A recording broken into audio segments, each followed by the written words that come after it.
Often when we think of nature study, we think of butterflies and little insects and maybe birds and squirrels. But what about the larger animals and the potential dangers that they might bring with them? Today we want to explore that question. How can we make sure our children are aware of dangers in nature, but not fearful, so fearful they won't go out in nature? As usual, let's ask Karen Smith for some ideas.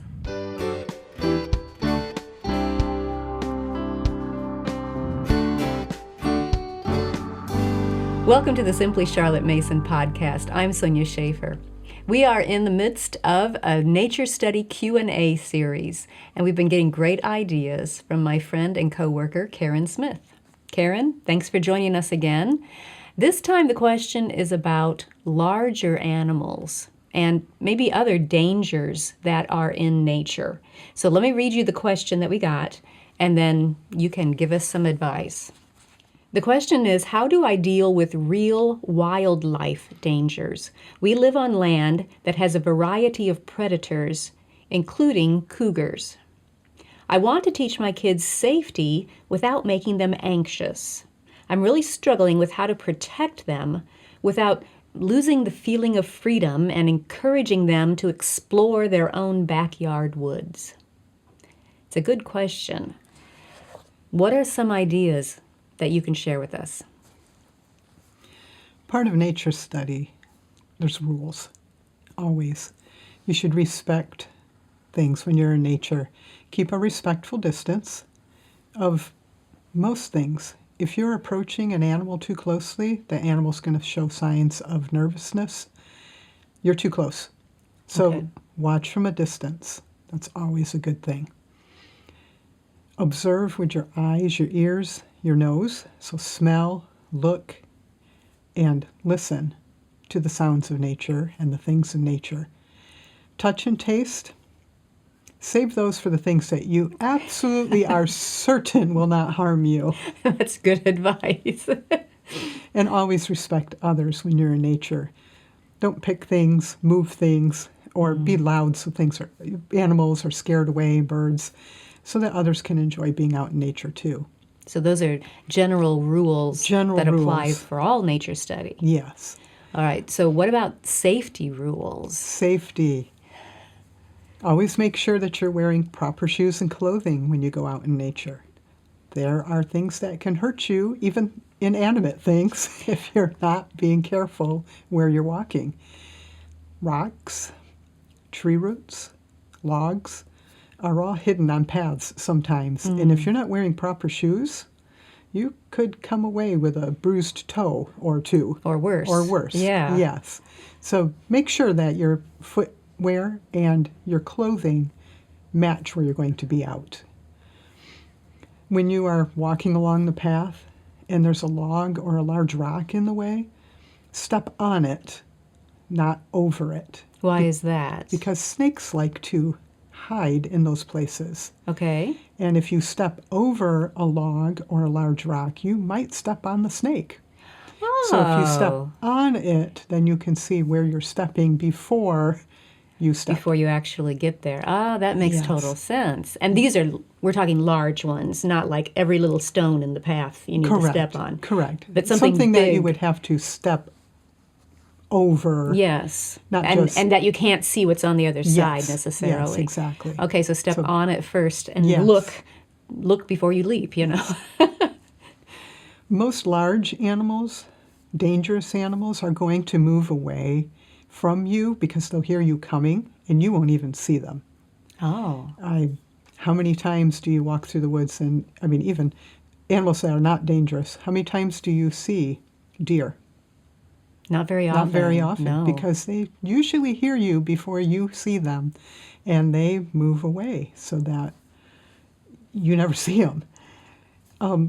The large predatory animals, same type of a thing. Most of them will do that. When I was in Alaska a few years ago, this is very interesting. I'd never thought of this, but there are so many bears. Yes. That when the people are out hiking, they wear bells so that they clang with every step. And that helps to scare the bears away so they don't come up on one unexpectedly. And I thought that was very interesting. That is. And my experience in Alaska, the small amount of time I was there, was that there were many people who went out hiking. Yes. And they didn't let the threat of a bear attack keep them from enjoying being outside.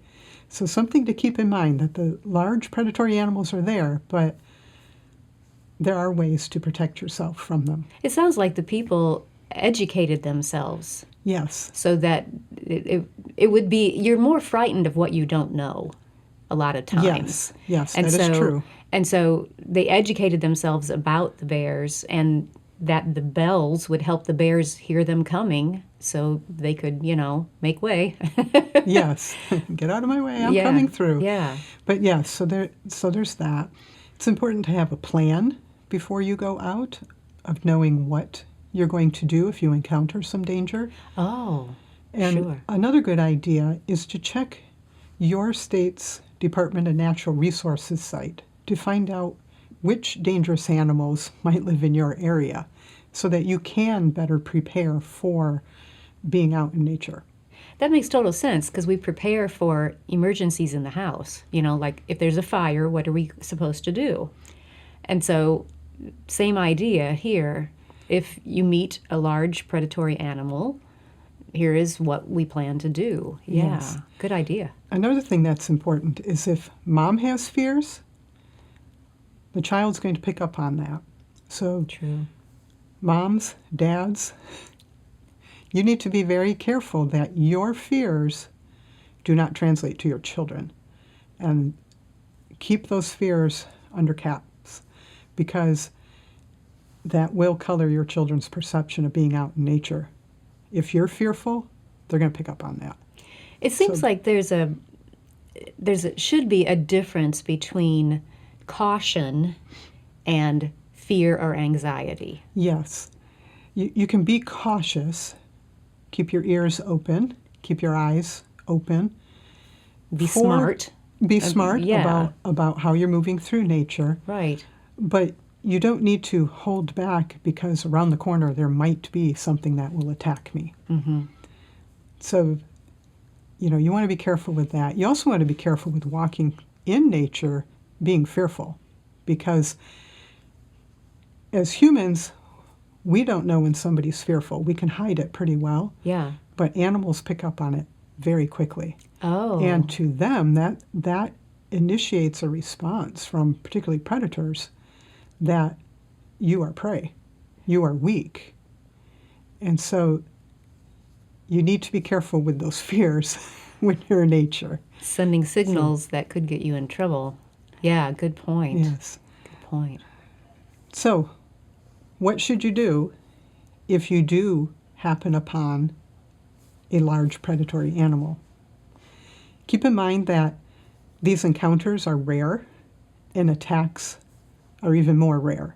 Okay. But there are some things that it's recommended that you do. The first thing is face and stand the animal. Look at the animal. Stand up to it. Don't move towards it, but stand up. Face the animal. Wave your arms and make as much noise as you can. So trying to make yourself as big as possible. Yes. and intimidating almost. Yes. Loud So you're noises, not loud looking- voices. Because Yes. they tend to go after things that are smaller than they are, right? And things that are fearful. Yes. So those two things are going to put you in a bad state. I just keep thinking of Little House in the Big Woods, and when Pa saw the stump, he thought it was a bear, and he was standing up to it and waving his arms and all that. That's what keeps Yes. coming to mind. And that's exactly what you should do, is make yourself look big, wave your arms. That movement puts them off their guard, Okay. and loud noises. It makes them unsure. So you've become the stronger being in this encounter. Okay. The other thing, and this is very difficult, do not run. That would be difficult.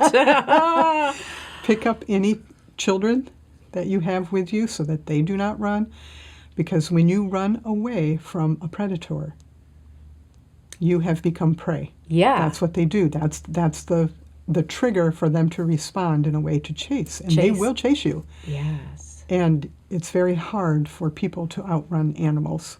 So keep that in mind. And then the last thing is if you are attacked, and remember, that's very rare, do not play dead. Fight back. Oh. Because I've heard about, I just played dead and they lost interest and left me alone. Right, but the recommendation is don't play dead, but fight back. Okay. Because you want to be, you want to put them off their guard. Oh, this is fighting back. So those are the things you want to do. Okay. So we need to help our children. This is all part of having a plan, is rehearsing these things. Yes. So our children know, and we might even do some role play, because when the adrenaline's pumping, Right. we need to make these habits, really, is what we need to do. If we're in an area that has large predators, or if we're going to go to an area where there might be large predators as well. Yes. So we're educating ourselves about the predators, and we're practicing these safety rules. And we're trying not to show our children our own fears. Teach them to be cautious, yes, but not fearful. And use all their senses to be Yes. smart Yes. while they're out in nature. All right, thank you very much. If you enjoyed this podcast, be sure to subscribe through iTunes, Google Play, YouTube, Facebook, Instagram, or your favorite podcast app so you don't miss an episode. Thanks for joining me. I'll see you next time.